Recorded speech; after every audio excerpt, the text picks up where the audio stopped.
Bonjour à tous, bienvenue sur le nouveau webinaire IGSFC Management du mois de novembre. Nous avons le plaisir aujourd'hui d'accueillir Roger-Pierre Hermont, donc directeur des affaires sociales de la SACEM, vice-président de l'Institut de l'audit social, qui viendra donc nous exposer la façon dont, au sein de la SACEM, les managers de proximité vivent la résilience depuis la période du premier confinement et de surcroît depuis la mise à nouveau en confinement des équipes depuis la semaine dernière. Pour prendre du recul par rapport à la notion de résilience et de processus de résilience au sein de l'entreprise, nous avons aussi le plaisir d'accueillir Richard Delay. Richard Delay, qui est donc le directeur de la recherche du groupe IGS, qui dirige donc le laboratoire Propedia, qui est le laboratoire qui fédère l'ensemble des laboratoires des écoles du groupe IGS. Richard est aussi président de l'Institut de l'audit social sur Genève. Et donc, Richard nous apportera un regard académique sur cette notion de résilience auprès donc, des managers de proximité, des managers opérationnels. En deux mots, certains peut-être ont déjà eu l'occasion de me voir dans le cadre de webinaire IGSFC. Moi, j'ai le plaisir de diriger la filière IGSFC Management. Donc, c'est une filière de formation en formation continue dédiée principalement aux managers opérationnels qui veulent évoluer ou se reconvertir sur des métiers donc, de management. On propose donc une offre diplômante, certifiante par la maille du module. Vous l'aurez compris, dans la période actuelle, on a accéléré la digitalisation de nos parcours de formation. Aujourd'hui, donc, cette filière est une filière donc, qui va accompagner donc, de Bac+2 à Bac+5 l'ensemble de l'équipe managériale de l'entreprise. Alors, sans plus attendre, je vous propose de rentrer dans le vif du sujet. On aura aujourd'hui, donc on va aborder la notion de résilience par le principe de l'entonnoir. On commencera par une approche autour de la notion de résilience, comment elle est perçue dans une entreprise comme la SACEM, comment d'un point de vue académique, la résilience, sur quel principe elle s'inscrit. On descendra ensuite au niveau de la maille de l'entreprise pour identifier quel est le processus de résilience qui permet aux entreprises de garder le cap dans ce contexte incertain dans lequel on vit. On aura un point de vue opérationnel avec Roger-Pierre et puis une analyse, là encore une fois, prise de recul avec Richard par rapport à un contexte un peu plus académique. Ensuite, on abordera le rôle clé joué par les managers opérationnels dans ce processus de résilience. On ira identifier ensuite avec Richard et Roger-Pierre la façon dont, comment on peut développer cette capacité de résilience chez ces managers opérationnels. Est-on résilient par nature ou comment ça se développe de façon par la formation notamment. Et enfin, on terminera sur la façon dont les DRH aujourd'hui accompagnent donc ces managers de proximité pour leur permettre de garder le cap et de rester, j'allais dire, positif dans le contexte actuel. Et donc là, encore une fois, on s'appuiera sur l'univers donc de la gestion des artistes et des personnes qui interviennent dans le monde de la culture en s'appuyant sur le retour d'expérience de la SACEM. Voilà, donc un programme qui va nous occuper une petite heure. Ce qu'on vous propose, c'est donc d'échanger avec Richard et Roger-Pierre jusqu'à 12h15. Et ensuite, on se laissera un temps de questions, donc entre 12h15 et 12h30. Donc, vous n'hésiterez pas via le module sur votre écran à nous poser des questions. Et donc, on prendra les questions pour vous répondre sur la seconde partie de notre webinaire. Voilà, alors ce que je vous propose, c'est de commencer par une vision assez opérationnelle de la notion de résilience, en donnant la parole à Roger-Pierre, qui va commencer par nous présenter comment la SACEM inscrit cette notion de résilience dans son quotidien. Et puis ensuite, on passera la parole à Richard pour qu'il nous apporte une vision un peu plus prospective du sujet. Roger-Pierre ? Oui, merci Damien. Vous m'entendez, Damien? Très bien. Très bien, merci. Bonjour à tous. Merci de m'accueillir pour cet échange qui est très d'actualité, qui est très essentiel. Le sujet est vraiment très, très essentiel, tel que je le vis dans l'entreprise pour laquelle je travaille, qui est la SACEM. Je vous dis deux mots de la SACEM pour situer un peu le contexte, parce que même si son activité globalement de loin comme ça est très connue, au fond, il y a quelques éléments qui méritent d'être soulignés. D'abord, la SACEM, c'est 170 000 membres qui ont confié la défense de leurs droits moraux et patrimoniaux qu'ils tirent de leur activité de créateur. Donc, ça n'est pas rien, c'est 70 000 personnes, en France et à l'étranger.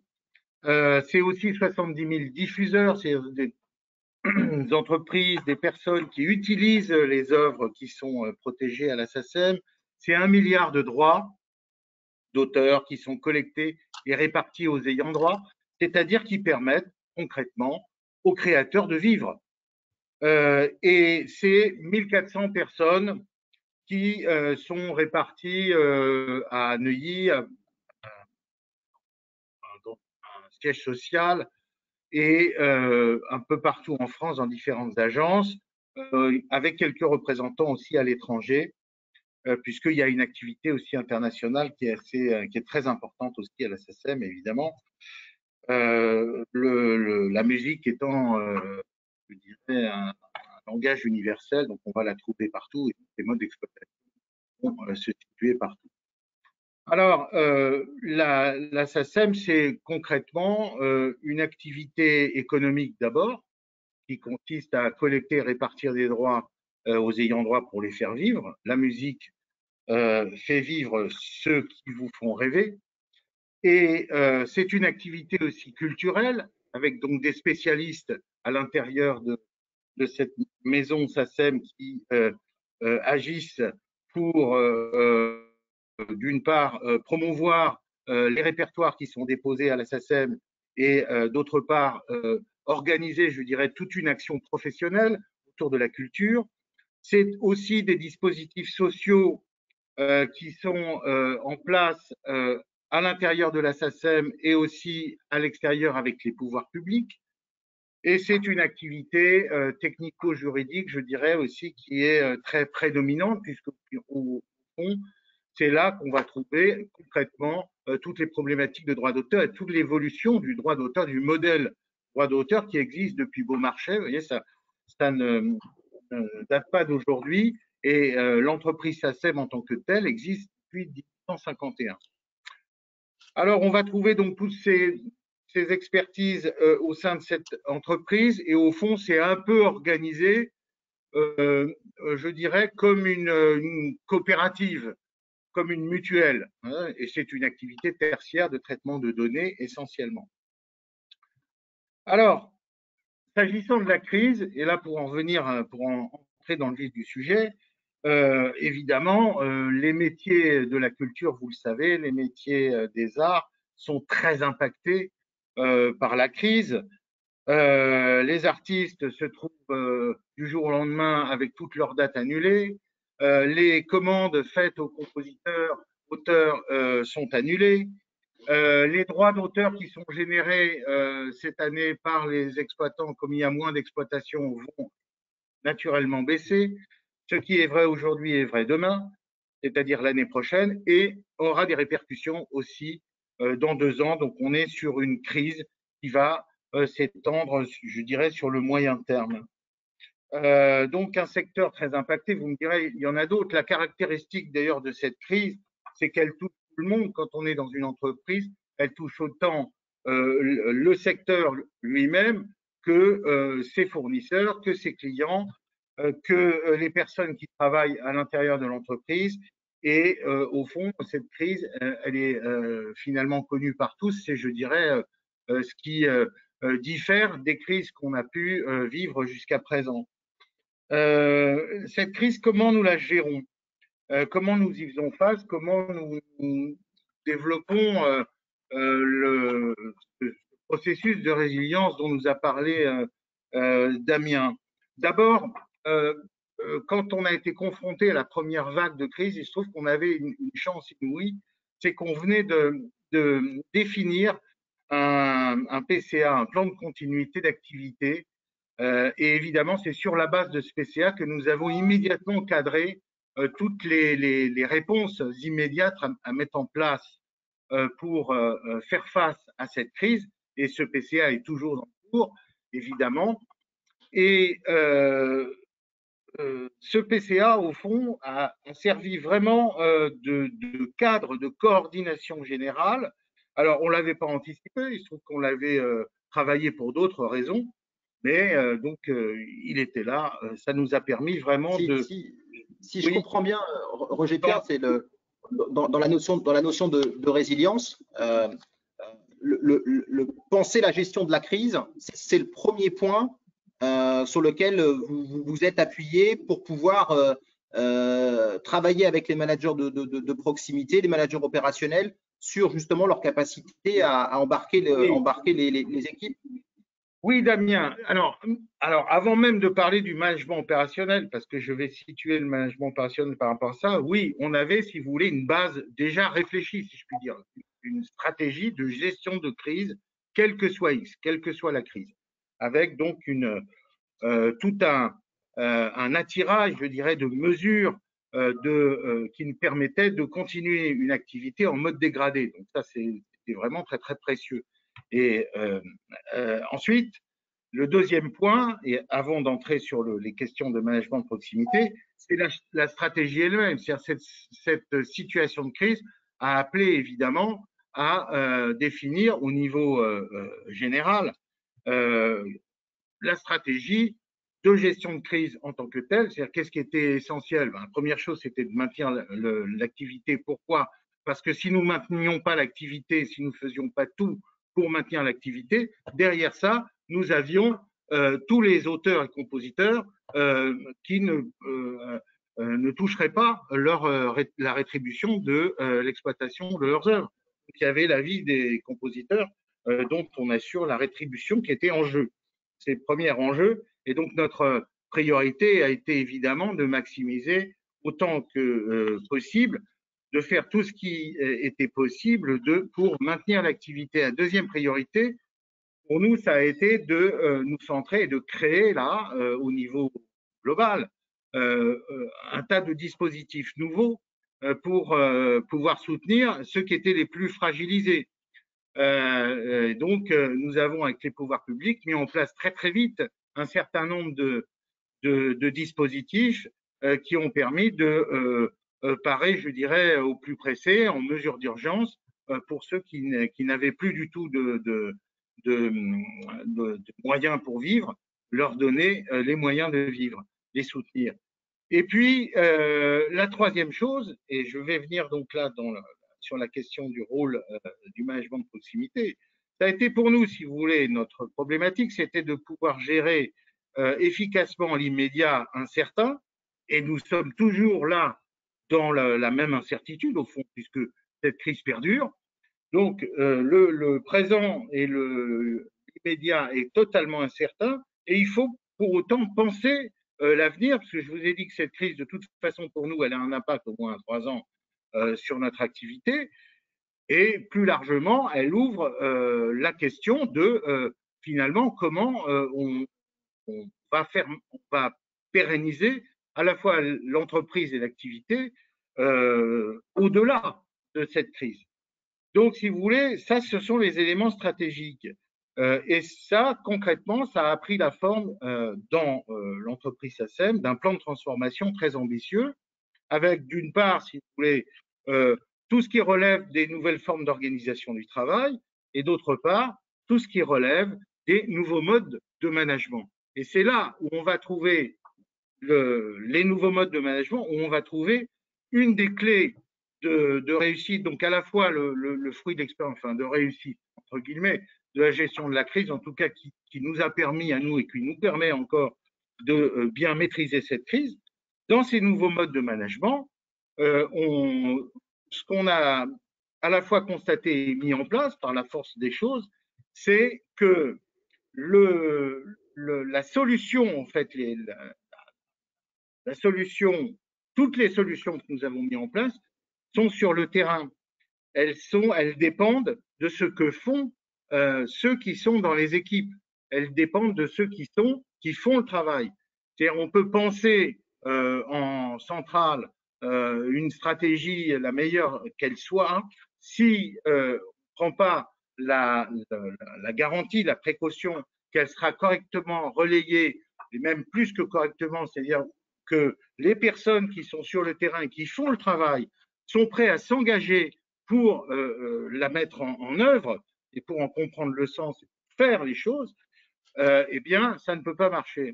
Et donc, nous sommes clairement dans une approche où nous responsabilisons, nous cultivons l'autonomie des équipes. Nous responsabilisons les équipes et évidemment, par là même, les managers de proximité. La première clé, oui, le premier rôle du manager de proximité, c'est d'intégrer totalement la responsabilité de la stratégie, la déclinaison de la stratégie dans l'entreprise, avec la conscience qu'il peut avoir du rôle qu'il joue, de ce rôle essentiel qu'il joue pour la mise en place de cette stratégie, pour sa mise en œuvre. Si oui, vous vouliez me poser une question.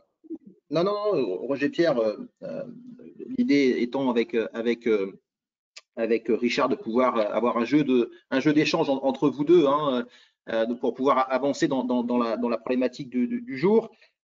Donc, si je comprends bien, finalement, la résilience, le processus de résilience de la SACEM, il repose sur à la fois une organisation et une structure avec une vision à long terme pour pouvoir garder le fonds de commerce, permettez l'expression de la SACEM, et l'autre côté des hommes qui, au contact du terrain, vont animer cette stratégie, voilà, pour faire en sorte que ça se déploie dans de bonnes conditions.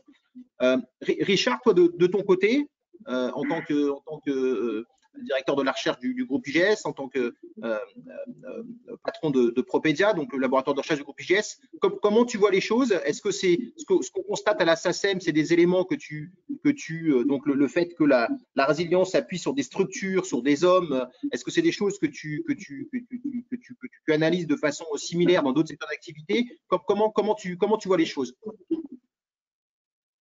Alors, bonjour à tous. Bonjour Roger Pierre, ça fait longtemps que je ne t'ai pas vu. Bonjour Richard, bonheur de te voir. C'est plaisir aussi.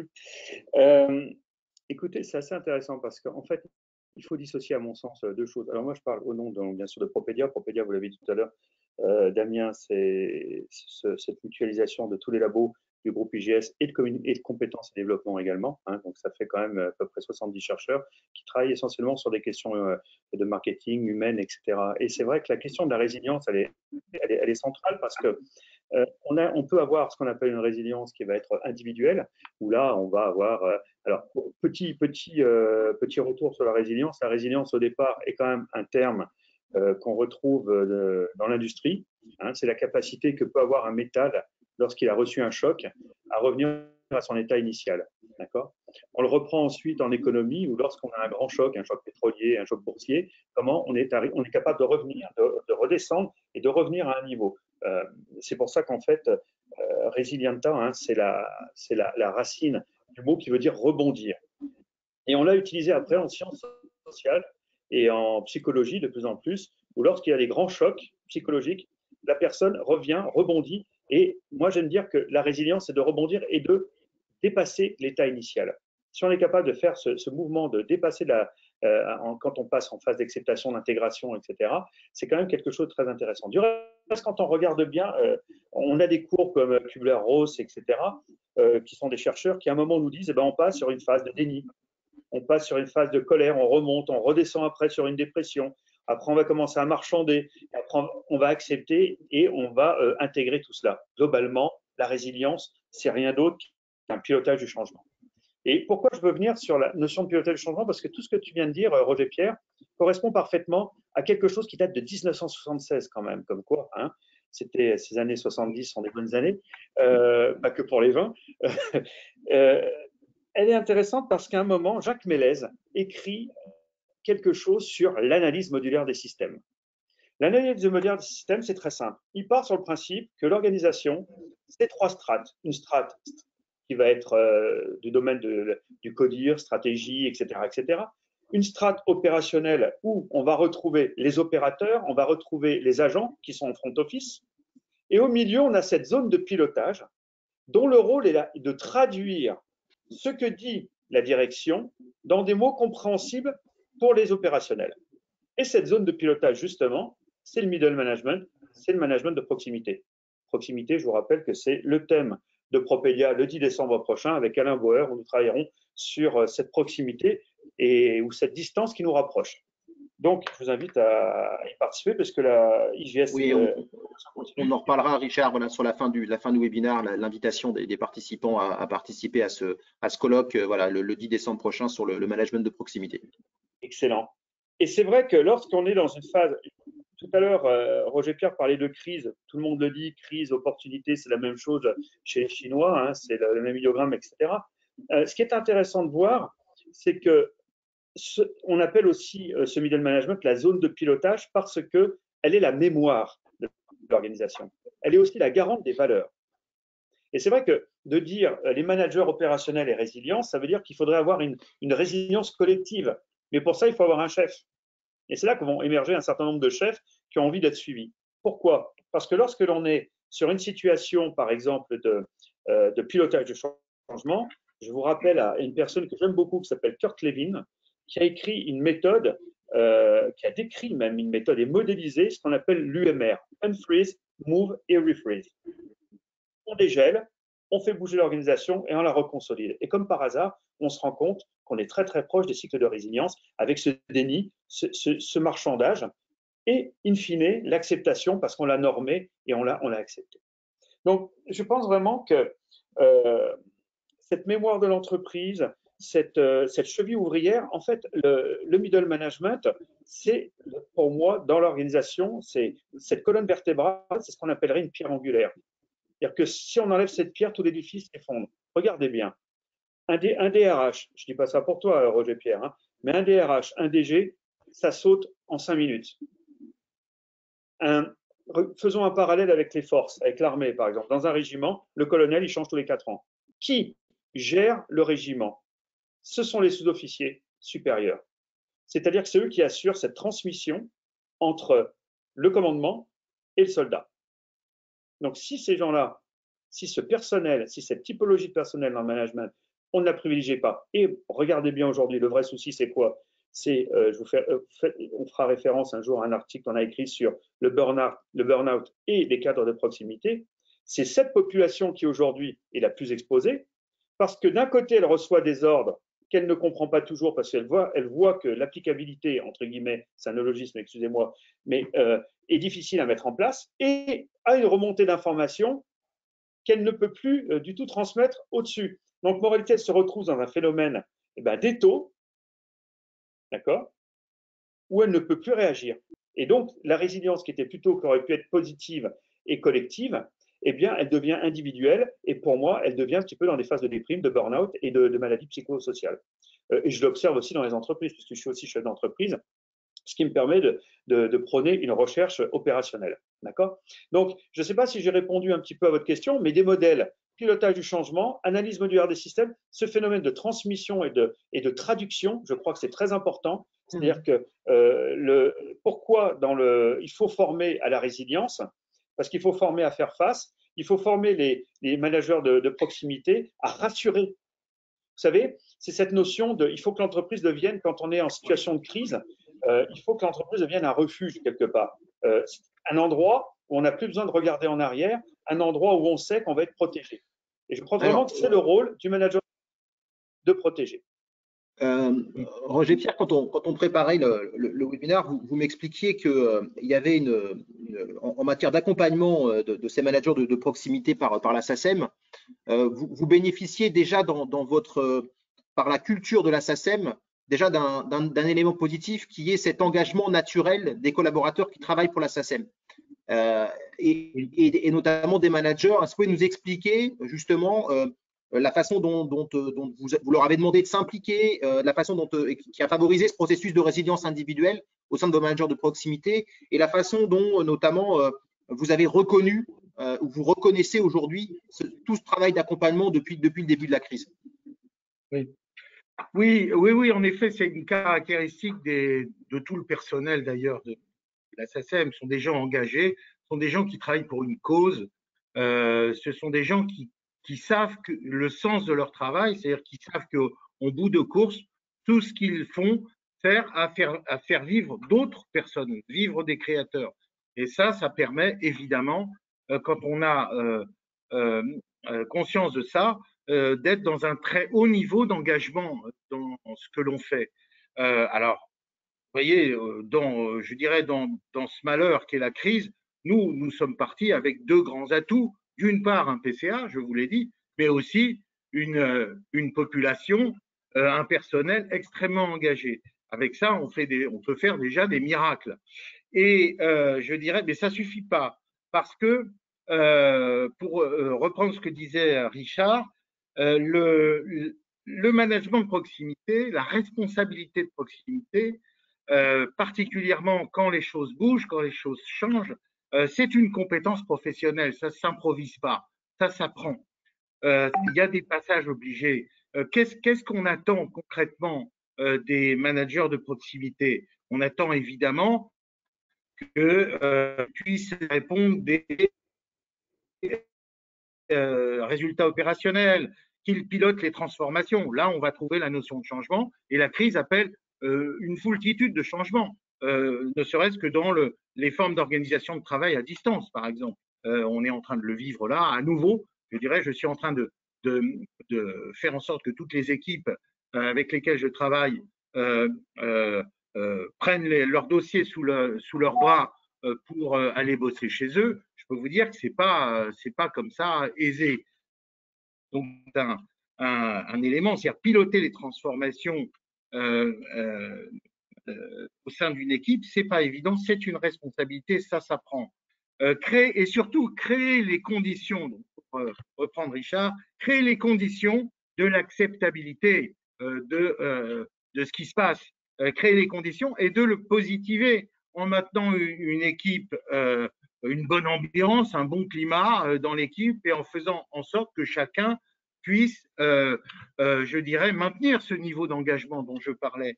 Ça, c'est au niveau de l'équipe que ça se passe. C'est au fond, on pourrait résumer ça, la compétence, c'est de pouvoir manager l'intelligence collective. C'est tout simplement ça, manager une équipe. Et puis, au niveau de chacun, il y a aussi une responsabilité. Le manager de responsabilité, ça aussi, ça s'apprend. C'est manager des personnes individuellement. Et donc, il va forcément, ce manager, devoir générer, par la qualité de la relation qu'il entretient avec les gens, avec les personnes, générer de l'adhésion, de l'implication dans le travail. Alors, vous me direz, avec des gens qui sont engagés, l'implication va de soi. Certes, mais il faut la maintenir. Au niveau individuel, on va trouver aussi dans la relation une forme de contrôle au sens anglo-saxon, de maîtrise, de l'appropriation des changements.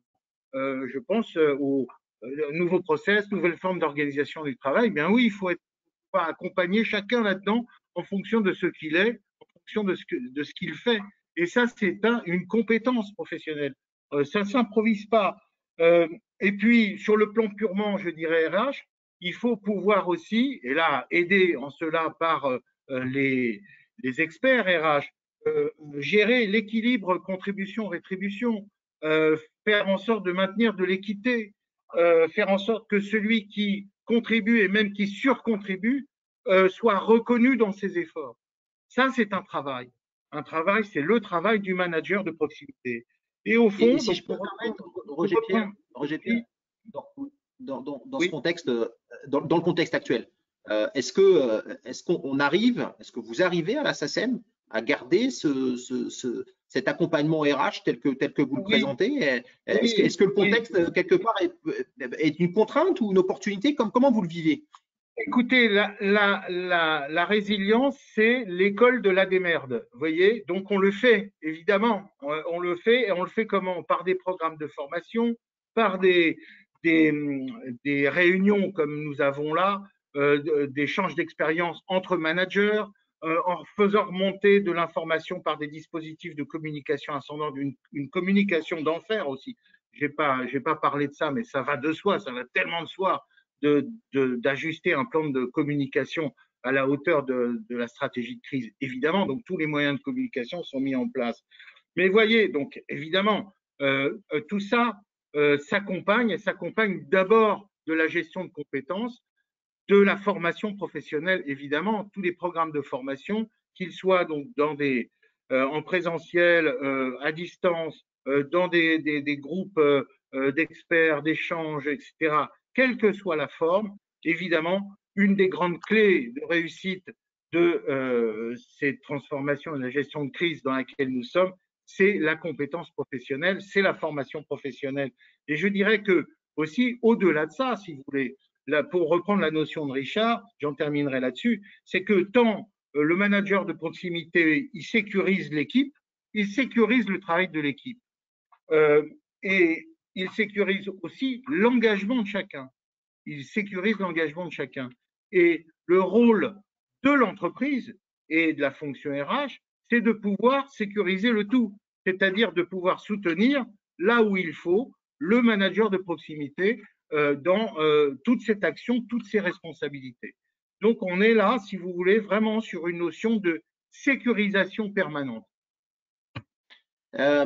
Richard, j'ai bien envie de te demander, parce qu'on a entendu Roger Pierre nous expliquer le rôle important joué par le manager de proximité, l'engagement, c'est toutes les actions de formation, la communication, etc. Moi, il y a une question qui me perturbe un peu l'esprit, c'est n'est-on résilient? Et si on ne n'est pas résilient, comment on peut développer cette compétence justement de résilience au niveau individuel chez un manager de proximité? Question piège, Richard. Non, ça va. En fait, avant de répondre à cette question, je voudrais qu'on revienne sur cette notion de manager de proximité. On l'abordera en décembre, mais vous voyez, les thèmes qu'on choisit pour Propedia sont toujours des thèmes sociétaux. Avant la proximité, on était sur l'engagement, on était sur la laïcité, on a travaillé sur l'exemplarité, sur un certain nombre de choses. Ce qui m'intéresse, c'est de voir qu'aujourd'hui, les corps intermédiaires ont complètement été bafoués. S'il y a un désintérêt aujourd'hui de jeunes générations sur la politique, par exemple, c'est parce qu'en fait, on ne croit plus dans les députés, dans tous les corps intermédiaires. On croit dans un président de la République parce qu'il incarne une fonction de la magistrature suprême, et après, éventuellement, le maire. Mais au milieu, on ne respecte plus. Pourquoi? Parce qu'on a complètement bafoué et oublié. Et dans ce que tu dis tout à l'heure, Roger Pierre, ce qui m'intéresse le plus, parce que moi, j'ai toujours voulu travailler sur cette problématique des managers de proximité qui, pour moi, sont, je le rappelle, la pierre angulaire de l'organisation, la colonne vertébrale, c'est que on a quand même complètement sacrifié cette partie-là, en pensant qu'on pouvait faire des économies. Et on se rend compte aujourd'hui qu'avec la distance, la proximité n'a jamais été aussi importante. J'ouvre un petit peu le débat pour le mois de décembre, mais ça a tout son sens parce que qui dit proximité dit également être au contact. Et Roger Pierre a dit quelque chose de très juste, on est dans une gestion de crise quand on est sur la logique de la résilience.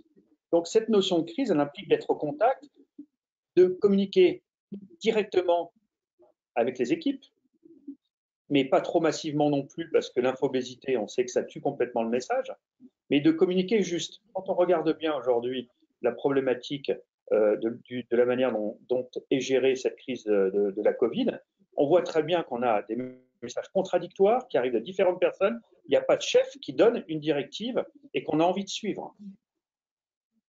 Je ne fais pas de politique, je fais de l'observation. Et aujourd'hui, posons-nous la question, où est-ce qu'on est dans cette courbe de résilience? Est-ce qu'on est dans le déni? Est-ce qu'on est moi, je pense qu'on est plutôt dans la colère et la révolte, qui va suivre par une dépression, une résignation, et on sera habitué, et une fois de plus, les gens vont continuer à accepter parce que ce sera normal. Donc, je pense que la résilience, ça s'apprend. La résilience, ça s'apprend parce que ça fait appel pour moi, pour celui qui s'en sort. Tout à l'heure, je vous ai dit quelque chose qui est d'un autre siècle. La résilience, c'est la capacité d'avoir un choc, de rebondir et de dépasser. Quand je discute avec mon grand copain et grand ami, le Chaim Corsia, le grand rabbin de France, nous faisions une conf sur la résilience il y a peu de temps. Il me disait, je suis tout à fait d'accord avec toi, et on devrait réfléchir à autre chose aussi. C'est que la résilience, c'est peut-être rebondir, mais ailleurs. Et aujourd'hui, on est en train de créer cet ailleurs. C'est-à-dire qu'aujourd'hui, tous ceux, je pense que former aujourd'hui, je ne vais pas tirer une balle dans le pied, mais ça peut nous amener, nous, à réfléchir sur la formation continue, sur un certain nombre de choses et les formations initiales. Aujourd'hui, on sait que 85% des métiers de 2030 n'existent pas encore. D'accord ? C'est-à-dire que la résilience, ce n'est pas que la crise de la Covid. La résilience, les jeunes générations, parce qu'il y a une question de lien intergénérationnel, eux, ils sont nés résilients. Ça, il faut bien comprendre, c'est que cette génération Y qui est sur le marché, la Z qui arrive et les suivants qui vont être là, hein, les alphas, je peux vous dire qu'ils ont intérêt à être résilients. S'ils ne sont pas résilients, ils ne survivront pas.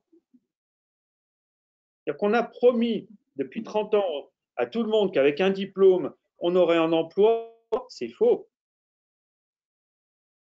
On leur promet un certain nombre de choses qui sont complètement folles. C'est suicidaire de faire ça sur une jeunesse. Et on en a fait des résiliences. C'est-à-dire qu'aujourd'hui, ils savent très très bien, moi quand je les observe, je vois très très bien la manière dont ils réagissent. Ils sont justement, alors certainement pas dans le déni, mais dans l'acceptation. Sauf qu'ils sont en train de créer cet autre ailleurs. Et cet autre ailleurs, c'est là où il faudra qu'on rebondisse si nous, on veut survivre. Donc ça se forme. Ça se forme en développant la curiosité. Ça se forme en développant l'intuition. L'intuition, c'est la capacité d'être curieux et de réutiliser, de faire en sorte que les axes, à un moment, s'alignent. Mais comme dit Jung, à un moment, les axes, ils s'alignent tout simplement parce que je prends toujours pour l'intuition, tout le monde connaît Tintin. Tintin, quand il est dans le temple du soleil, il va se faire brûler sur le bûcher. Vous vous souvenez de ça? Et à un moment, il dit tout simplement, lorsqu'il est devant le dieu, là, leur chef, là, il dit, moi, je veux mourir à cette heure-là, sur le bûcher, mais je veux vraiment cette heure-là. Et là, il y a le capitaine Haddock qui est le professeur Charles qui dit, on était complètement taré, Tintin, on ne va pas faire des choses comme ça. On ne va pas choisir l'heure de notre mort. Sauf qu'au moment où il va être brûlé, qu'est-ce qu'il fait? Il commence à parler au Pachacamac, etc., Dieu du soleil, et nanana. Et là, on lui dit, mais comment peux-tu profaner comme ça en parlant directement au Dieu? Et là, le soleil se cache. Pourquoi cet homme-là a été résilient à un moment, a accepté, a intégré et rebondi? Tout simplement parce qu'il a été curieux. Parce qu'il y a un petit bout de papier dans sa cellule, il shoot dedans, et plutôt que de le jeter à la poubelle, c'est mon côté suisse, à la poubelle, il le regarde, il le lit, il dit tel jour, telle date, dans le journal local, il y a une éclipse. Donc la résilience, c'est aussi une intuition. C'est de se dire, je suis curieux, à un moment, je vais avoir des informations, je vais trianguler ces informations, je vais donc les qualifier et les transformer en ruse. C'est tout le principe de transformer l'épistémé, la donnée brute, la transformer en ruse, c'est-à-dire en quelque chose de rentable. C'est ce que tu disais tout à l'heure, ce principe de contribution-rétribution. Et je pense vraiment qu'on peut former à la résilience en rendant curieux, en observant, en rendant empathique, c'est-à-dire en écoutant le DRH, sa vraie place à côté de la machine à café. C'est ce que m'apprenaient les vieux DRH quand je dirigeais les NOSRH. Vous imaginez l'école nouvelle d'organisation économique et sociale créée par l'ANDCP à l'époque. Ben, les vieux DRH qui étaient là, je parle de nos amis François Romont, etc., me disaient, notre place, elle est à côté de la machine de café. J'écoute. Et tout à l'heure, tu as très bien dit, on met en place des systèmes de remontée d'informations. Information, ça veut dire qu'on peut beaucoup plus ajuster notre discours, être beaucoup plus au contact, beaucoup plus en proximité, et donc remplir le rôle du manager de proximité, qui est celui de rassurer et de transmettre. Donc, je pense vraiment que ça s'apprend, la résilience. C'est une question de posture, d'attitude et de comportement. Mais il faut aussi vouloir rendre service et être à l'écoute de l'autre. Et l'altruisme, pour moi, est essentiel dans le principe de résilience. Parce qu'il y a l'accompagnement, il y a le coaching, il y a tous ces éléments-là. on disait, donc on pointe du doigt le rôle important du manager de proximité. J'ai entendu Richard, j'ai noté, je l'avais aussi noté chez Roger Pierre, tout ce qui est la curiosité, l'intelligence collective, hein, des notions clés. J'ai noté chez toi, Richard, la notion d'altruisme. Finalement, Roger Pierre, j'aurais envie de vous demander, et ce sera peut-être avant qu'on laisse la parole, qu'on réponde aux questions des internautes, finalement, considérons que le manager, il a ces compétences-là. Comment il va accompagner ses équipes pour répondre à cette question? Il en a conscience, il est résilient, il a une forte capacité de résilience individuelle. Comment il transmet ça à ses équipes et comment il engage au quotidien, dans le contexte actuel, l'ensemble de ses collaborateurs? Ouais, là, c'est vraiment, vous allez sur le noyau dur, à mon avis. Formidable votre question, j'adore. Par rapport à ce que disait aussi Richard, parce qu'au fond, vous me posez la question de dans quel état d'esprit il faut pouvoir être quand on conduit cette résilience, quand on en a la responsabilité, quand on a assumé cette responsabilité. Bien sûr, en avoir conscience, bien sûr, conscience de l'importance du rôle, bien sûr, on sait qu'on a à manager l'intelligence collective, mais au-delà de ça, quel est l'état d'esprit? L'état d'esprit, celui que je constate aujourd'hui avec les équipes avec lesquelles je travaille, qui se mobilisent, qui ont bien conscience de la nécessaire solidarité sur laquelle il faut jouer. Eh bien, l'état d'esprit, c'est celui de la confiance, c'est-à-dire de pouvoir générer de la confiance, de pouvoir avoir confiance en soi quand on est manager, et en quoi la formation est totalement essentielle, parce qu'elle permet justement d'assurer un savoir-faire pour permettre aux gens de se sentir en maîtrise des choses. Donc ça, c'est pour eux-mêmes, la confiance pour eux et dans les autres, reprendre l'idée d'altruisme. Confiance dans les autres, c'est pouvoir avoir confiance en son leader, d'abord, dans sa direction générale dont on a à relayer la stratégie, et de pouvoir aussi avoir confiance dans ceux qu'on manage. Et puis, plus largement, confiance dans ce que l'on fait a une réelle utilité, une réelle importance pour gérer l'immédiat, parce que c'est ça la responsabilité du manager de proximité, et penser l'avenir qui n'est pas forcément rose. Hein, gérer l'immédiat incertain, c'est pas facile. Ça, c'est le rôle du manager de proximité. Et penser l'avenir qui n'est pas forcément rose, ça, c'est le rôle d'une direction générale. Voilà. Et les deux se doivent de marcher en parfaite cohésion et de marcher en parfaite confiance. Alors, si vous en êtes d'accord tous les deux, on a quelques questions qui nous sont posées par les auditeurs. Voilà, on a notamment une question autour de le discours d'accompagnement pour supporter ces managers de proximité qui sont coincés entre le marteau et l'enclume, si je peux me permettre d'utiliser l'expression. Là, on a une question autour de concrètement des actes concrets pour les accompagner et comment rester proche quand on est DRH ou quand on est dirigeant, comment rester proche de ces managers de proximité pour leur donner confiance et envie de rester en contact avec l'entreprise. Richard, Roger Pierre. Ben, moi, je dirais comme ça spontanément, le DRH, c'est le manager de proximité des managers de proximité. C'est-à-dire il est là pour les soutenir en tout. Alors, on a parlé de la formation, donc les aider dans leurs compétences, mais aussi les aider dans leurs pratiques et tous les problèmes qu'ils connaissent dans la gestion des personnes et dans la gestion des équipes. C'est-à-dire que pour moi, si vous voulez, le rôle du DRH, c'est d'abord d'apporter un soutien à chaque manager de proximité dans son activité de pilotage de l'équipe. Richard, j'ai des questions là qui tournent autour de la créativité, autour de la recherche de solutions, comment Alors, j'ai une première question autour de la participation des équipes de terrain à la recherche de solutions. Ne permet-elle pas de mieux impliquer ces équipes dans le pilotage du changement? Ça, c'est une première question. Et j'ai une deuxième question autour de comment imaginez-vous la force de la créativité dans le processus de résilience des managers? Alors, la première question, les deux questions sont très intéressantes. Hein. Ils sont liés, ouais. Alors, cette première question, répète-moi exactement les termes. La participation des équipes de terrain à la recherche de solutions ne permet-elle pas de mieux impliquer ces équipes dans le pilotage du changement? Donc, si on écoute bien cette phrase, qui pourrait tout à fait être une phrase de partiel sur un cours de management,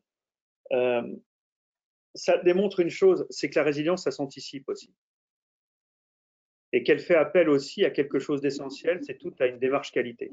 Ce que notre auditeur est en train de décrire, c'est tout simplement le TQM, le Total Quality Management. Je ne veux pas dire management de qualité totale, mais global. C'est-à-dire que globalement, on est capable, comme le faisait Kaizen à l'époque, de faire en sorte que la personne sur la chaîne, ou la chaîne de commandement, hein, pour reprendre l'image, puisse contribuer à l'amélioration permanente de la décision et de l'outil de production. Et ça veut dire une chose, et là je parle au DRH, ça veut dire qu'il faut que je sois capable de rétribuer ou récompenser individuellement, mais également collectivement. Et c'est comme ça qu'on arrive à développer les choses. Chez les Japonais, lorsque vous améliorez l'outil de travail et de production, d'accord, vous augmentez donc la production en gardant les mêmes coûts, donc vous augmentez la productivité, donc la rentabilité de l'entreprise, eh bien, vous êtes récompensé individuellement, mais aussi l'équipe qui vous a permis d'arriver à cette conclusion est également, ou à cette solution, est également récompensée. Je crois que ça veut dire qu'aujourd'hui, il va falloir indéniablement que l'on sorte de cet individualisme de plus en plus marqué pour arriver à travailler en équipe. Le problème, c'est que c'est la formation. On n'est absolument pas dans notre système judéo-chrétien aguerri à ce genre de choses. On aime cloisonner, surtout pas faire de transdisciplinaire. Dès qu'on en fait, on se fait asthmater de chaque côté. Donc, et regardez comment est organisée l'école. L'école est organisée, elle est cloisonnée. Parce qu'on est à cette année, de cette année, on doit avoir les mêmes caractéristiques que les autres. Il y a une cloche de début, de fin. On travaille l'histoire géo, la finance, l'anthropologie, telle chose. Jamais on ne croise. Je crois vraiment que tout à l'heure, dans ce que disait Roger Pierre, parce que lui, quand il récupère les salariés, même s'il y a de la formation continue, de lifelong learning, c'est très bien, mais c'est souvent trop tard. Je pense que très tôt, il faut qu'on soit capable d'apprendre à nos enfants dès la maternelle que celui qui est à côté de nous n'est pas un ennemi, mais c'est mon futur associé, mon futur collaborateur ou mon futur collègue de travail. Et je crois que tant qu'on n'aura pas compris ça, c'est-à-dire que pour moi, c'est un phénomène de société. Tout à l'heure, Roger Pierre parlait d'une chose merveilleuse. Il parlait de la confiance, autre thème de Propédia, il y a 2 ans. La confiance, c'est se fier. D'accord ? Ça a donné le mot fides, donné en Suisse le mot fiduciaire. Ça a donné le mot croire, fides, et donc douter. Et plus on va douter, plus on va se rapprocher de la vérité. Et c'est ce que je disais tout à l'heure. Plus on sera curieux, plus on arrivera à échanger ensemble les informations. Je vous rappelle qu'il y a une rupture de paradigme sur le changement sur le management de l'information. C'est qu'avant, celui qui avait le pouvoir, on n'en a pas parlé, c'était celui qui détenait l'information, qui ne la partageait pas. Aujourd'hui, celui qui a le pouvoir, c'est celui qui la partage. Je t'aide, donc tu m'aides. Ça, c'est les nouvelles générations qui s'opposent de l'autre côté à des anciennes générations qui sont sur un autre modèle. Donc, la résilience n'est plus... Richard, et quelque part, on touche à une question qui est posée là par un auditeur autour de la notion de valeur. Si je t'entends bien, là j'ai une question autour de quel travail pouvez-vous engager, que j'aimerais te poser, Roger Pierre, autour de quel travail pouvez-vous engager autour des valeurs de l'entreprise pour accompagner le management de proximité dans le processus de résilience? La valeur, c'est la solidarité. La solidarité, c'est pour élargir, d'ailleurs, on pourrait dire c'est la fraternité, parce qu'au fond, c'est un peu le triptyque républicain, ce qu'on est en train de dire là. termes Tout à de fait. valeur. Ouais. C'est vraiment pouvoir générer de la solidarité. Moi, il se trouve que je travaille dans une entreprise là où la solidarité est très présente. Donc, la question se pose pas quand on dit participation, management contributif, ça va de soi. Donc, je conçois que dans d'autres univers, c'est pas forcément évident. Donc, première valeur, la solidarité. Deuxième valeur, l'autonomie, créer des espaces de liberté, permettre aux gens d'être libres au sein des équipes, d'abord de contribuer, et puis aux managers de leur donner, dans leur périmètre d'activité, une marge de liberté suffisante pour faire de façon autonome. Donc ça me paraît totalement essentiel. La liberté, et puis l'égalité au sens de l'équité, l'égalité de traitement évidemment, mais plus largement au sens de la recherche d'équité et en particulier de l'équilibre. Richard le disait, l'équilibre contribution-rétribution, et ça, c'est toute la politique RH qui est derrière ça. C'est toute la politique RH, tous les moyens qu'on peut mettre en place pour pouvoir ajuster en permanence la rétribution, c'est-à-dire la reconnaissance par rapport aux contributions qui sont apportées. Si je peux me permettre, sans trop dévoiler la façon dont vous gérez les ressources humaines en ce moment à la SACEM, en préparant ce webinaire, vous m'expliquiez que malgré le contexte, vous arriviez à conserver à la SACEM cette politique de reconnaissance, oui, notamment. Voilà.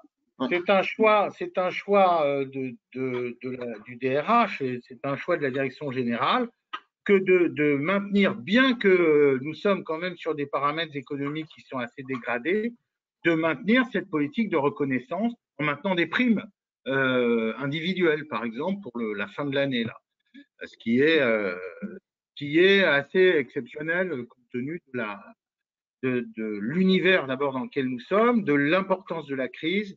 Et donc, en effet, notre directeur général a vraiment tenu à ce que nous comptions, nous conservions tous les moyens de reconnaissance possibles dans cette crise, parce qu'il s'agit de reconnaître les efforts dans la crise. Il ne s'agit pas seulement de reconnaître le travail, il s'agit de reconnaître les efforts des gens qui sont capables de dépasser, comme disait Richard, de dépasser le cadre habituel. C'est ça la résilience, c'est savoir dépasser le cadre habituel et de se poser comme, je dirais, de façon résolue dans l'action et pas dans le subir. Voilà. C'est tout l'enjeu au fond. On a une question aussi. Vas-y, peut-être Richard, tu voulais rebondir. Roger Pierre, c'est que si on était vraiment ouvert et qu'on n'avait pas des comptabilités un peu rigides, moi, je pense vraiment que la capacité de résilience devrait être intégrée au bilan de l'entreprise. Oui, c'est un actif intangible. Ça devrait être un actif intangible. C'est cette capacité à faire face, à rebondir, à créer d'autres choses. Ça amène, comme le disait tout à l'heure, une question. Je vais répondre à la deuxième question que tu as posée sur la créativité, parce qu'on a laissé notre ami en suspens, ce qui n'est pas très correct. Oui, bien sûr, bien évidemment, quand je vous dis que résilier, c'est créer un autre ailleurs, ça fait appel à tous ces leviers de créativité, d'innovation et de repenser. De toute manière, globalement, si on prend l'exemple de la Covid, qui est pour nous, en anthropologie sociale, quelque chose d'intéressant, c'est un sujet très intéressant. En fait, ce qui arrive là, c'est une grande rupture dans le unfreeze, move, refreeze, qui doit nous amener à repenser l'organisation et pour la reconsolider différemment. Notre société est dans une résilience complète. Donc, à partir du moment où la société globalement est résiliente, les entreprises le sont, les salariés le sont, et nos enfants le sont, et tout le monde l'est, puisqu'on est tous dans la même galère. Mais c'est peut-être pas tant une galère, si on voit ça à long terme. Alors, c'est sûr c'est un drame sur le plan des entreprises. C'est un drame humain. Je discutais avec une psychiatre il y a encore 3 jours en lui demandant, mais dis-moi, quels sont les éléments qui ressortent de tes consultations sans violer le secret médical. Elle me dit, tout ce qui me ressort, c'est tout ce qui a été enfoui et qui ressort aujourd'hui. C'est-à-dire qu'il y a des gens qui ont été séquestrés très jeunes, qui se rendent compte que dans ce système de confinement, ils revivent les mêmes choses et c'est quelque chose de terrible. Donc nous, on a intérêt, en tant que DRH, Et du reste, c'est pour ça que je pense que le métier de DRH va aussi évoluer dans cette histoire. Et on en parlera peut-être plus après la crise, on sera peut-être plus sur de l'impact social, sur des choses comme ça, Roger Pierre. Il faut qu'on vende un peu l'IAS quand même. Mais je reste persuadé que aujourd'hui, la proximité, elle est essentielle. Il faut être, et je le répète, au contact, faire preuve d'empathie, d'écoute. Et tant que nous, on peut tenir en tant que manager de proximité, eh bien, tenir la barque. Parce que c'est ça, tenir le cap. Mais pour tenir le cap, il faut que derrière, la stratégie, elle soit clairement identifiée. Et elle soit clairement Richard et Roger Pierre, donc on va essayer de répondre à deux dernières questions par rapport au temps qui nous est imparti.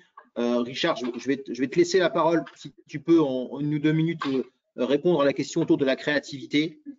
Et puis Roger Pierre, on a une dernière question et qu'on avait pressenti en abordant ce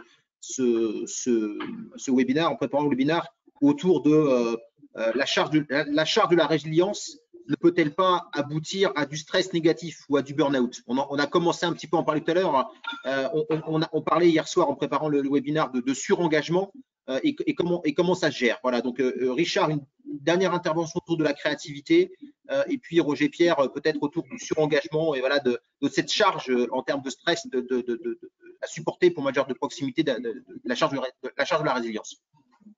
Richard? Alors, comme j'ai 2 minutes, je pense que ce n'est pas la question de la créativité qui est à aborder aujourd'hui, c'est la question de l'innovation. Parce que la créativité, c'est faire des nouvelles choses, etc. L'innovation, c'est cette capacité d'améliorer l'existant, justement avec une invention pour créer du nouveau. Je crois qu'aujourd'hui, quand on est dans une situation de guerre, de crise, enfin aujourd'hui on est dans une situation guerrière, hein, le président de la République l'a rappelé, il faut réagir de manière guerrière, c'est-à-dire qu'est-ce qu'on a et comment avec ça on peut faire face et sortir d'une situation compliquée. Donc je pense qu'il convient davantage de parler d'innovation, la créativité, tous les systèmes de R&D, etc. continuent à travailler. Hein. Aujourd'hui, regardez, on est en train d'essayer de trouver des vaccins, des solutions. Je reprends cet exemple avec des choses existantes pour les adapter parce qu'on va gagner du temps. Il faut raccourcir les cycles aujourd'hui pour pouvoir gagner du temps, pour pouvoir faire face le plus rapidement possible et sortir d'une manière élégante par le haut. D'accord ? Donc oui, on va pousser à de l'innovation pédagogique. On le voit tous les jours dans nos écoles. Avec une combinaison habile de présence, de cours en présence, de cours en distance, ce qu'on est en train de faire, etc. On le voit dans les organisations, hein, avec des task force qui se mettent en place, des agences, des îlots. Nous, on a mis en place des îlots d'apprentissage pour que même en étant distant, on puisse se rassembler au moins à 5. Parce qu'ici, par exemple, sur Suisse, moi, en ce moment, je suis là, bloqué. Les gens ne peuvent pas se rassembler à plus de 5, donc on essaie de faire en sorte que les gens soient à 5 ici, 5 là, et de créer une communauté d'apprentissage tout de même si elle est éclatée. Et on le retrouve la même chose dans les organisations. Je vous invite à regarder quelque chose, une innovation qui est géniale, qui traduit bien cela. Regardez ce qu'on est en train de faire. On s'est donné rendez-vous à tel moment, on se retrouve et tout à l'heure on se quittera, il y a même des personnes qu'on n'aura pas vues, etc. Je vous invite à aller voir, pour la personne qui me pose la question sur la créativité et l'innovation, une société française qui a créé la vitre. Est-ce que vous connaissez la vitre? La vitre, c'est génial. C'est une grande télé, comme ça, derrière, de plein pied. Et quand j'arrive à côté de la vitre, je tape comme ça. La personne qui est en face, qui est à 10 000 km, me dit « Oui, entrez ». La vitre perd son opacité et je vois de plein pied une personne et je peux même lui montrer mon téléphone de cette manière-là. C'est-à-dire que je peux passer à côté de quelqu'un en lui disant « Pour la réunion de 10 heures en visio tout à l'heure, est-ce que tu as pensé à telle chose ?» Je peux même boire un café avec parce qu'il y a cette vraie logique pratiquement d'hologramme qui est en face de moi. Donc, on est en train de raccourcir les distances, de remettre de la proximité d'une manière aussi digitale. Et ça, je pense que là, on est sur de l'innovation. On réutilise quelque chose qu'on va améliorer.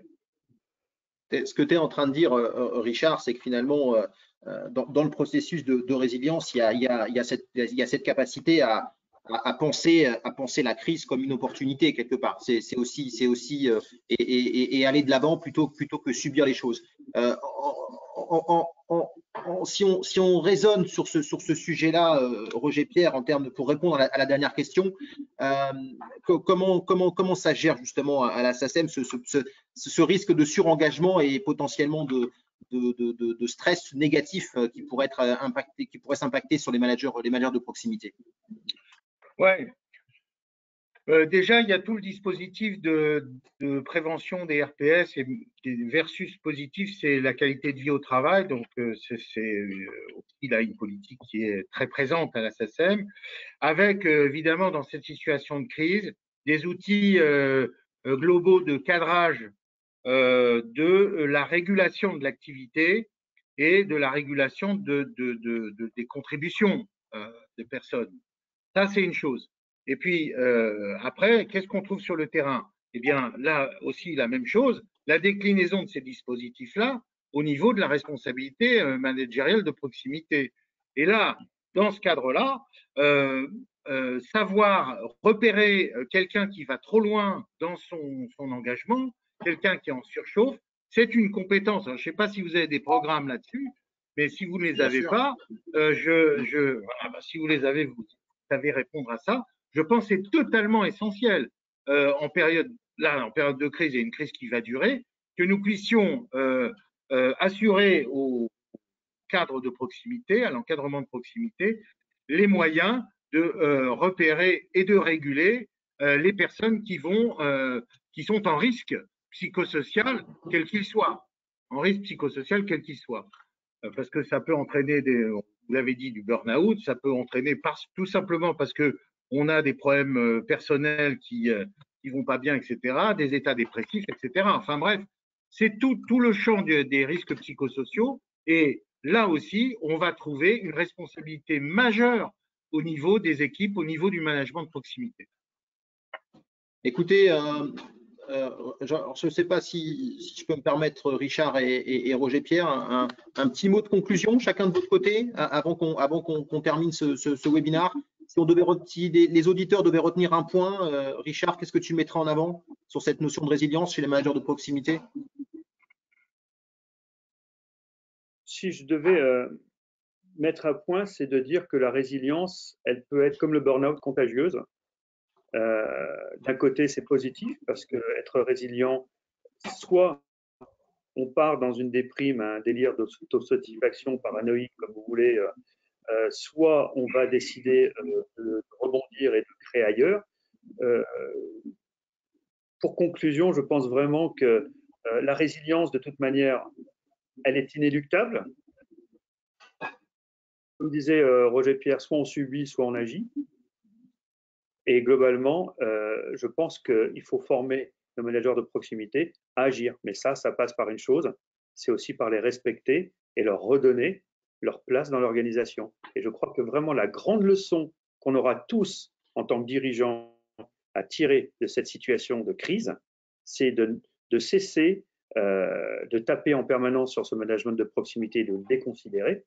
Le reste, pour conclure et faire un lien avec les jeunes générations, vous remarquerez qu'il y a très peu de jeunes aujourd'hui qui veulent obtenir des promotions. Ils vous disent on a les responsabilités, mais on n'a pas la reconnaissance qui va avec. Donc reconnaissons un petit peu ce management de proximité qui est essentiel, sans lequel la dimension stratégique n'existe pas et la dimension opérationnelle est perdue. Et si on arrive à revenir à des éléments comme celui-ci, qu'on soit dans une organisation agile, en râteau, tout ce qu'on veut, le respect, c'est quand même la chose qui reste l'essentiel dans une organisation. Respectons, regardez en arrière et surtout faire en sorte que respectons, justement, Roger-Pierre, c'est la même racine que le mot refuge, comme par hasard.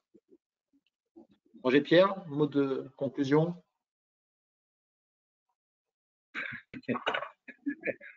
Oh ben, oui, j'entrerai dans le refuge de Richard. Alors, je dirais, vraiment pour être très synthétique, je dirais que la résilience, c'est l'obligation d'exercer notre intelligence, qu'elle soit collective ou individuelle. C'est la première chose, et de s'en donner tous les moyens. Tous les moyens. C'est donc la résilience, c'est forcément, nous sommes condamnés à l'intelligence collective et intelligence individuelle. Et la deuxième chose, la résilience, dans les modalités, c'est la confiance en soi et la confiance dans l'autre. Voilà. Bien, écoutez, ce seront mes derniers mots. Moi, mes derniers mots vous seront adressés à tous les deux. Vous remercier pour votre participation à ce webinaire. Remercier aussi tous les auditeurs donc, de s'être connectés aujourd'hui. Pour ceux qui veulent en savoir plus, donc sur à la fois comment IGS-FC Management peut vous accompagner en formation. Voilà, vous recevrez un emailing vous présentant un petit peu à la fois nos programmes diplômants, certifiants et modulaires, hein, adressés aux managers de proximité et aux managers de business unit notamment. Vous dire aussi que les 2 prochains événements qui traiteront du management de proximité auront lieu donc le 10 décembre prochain. Hein, donc on organise en partenariat avec Propedia un colloque autour de ce management de proximité sous la direction de Richard. Donc on aura le plaisir d'approfondir ces questions lors d'une journée dédiée au sujet. Et puis dans l'équipe managériale qu'on accompagne chez IGS Formation Continue, il y a une, je ne sais pas si vous m'entendez, parce que ma fille est en train de faire la cuisine. Donc, Constance, 30 secondes. Au sein de l'équipe managériale, on a intégré une nouvelle population qu'on accompagne aujourd'hui en formation continue. C'est la population des assistants managers. Et donc qui fait partie intégrante de cette équipe managériale. Et le 3 décembre prochain, le prochain webinaire traitera justement du rôle de l'assistant manager en termes d'accompagnement de son manager dans cette problématique de 2021 où comment l'assistant manager, quel rôle il joue dans la gestion de la crise aux côtés de son manager. Voilà. Donc un webinaire qui sera animé là aussi par des intervenants IGS et des personnes qui occupent des fonctions d'assistant manager au sein de l'entreprise. Merci à tous pour votre participation. Une très bonne journée à tout le monde et puis au plaisir de vous retrouver sur un prochain webinaire IGS-FC Management. Bonne journée à tous. Merci beaucoup.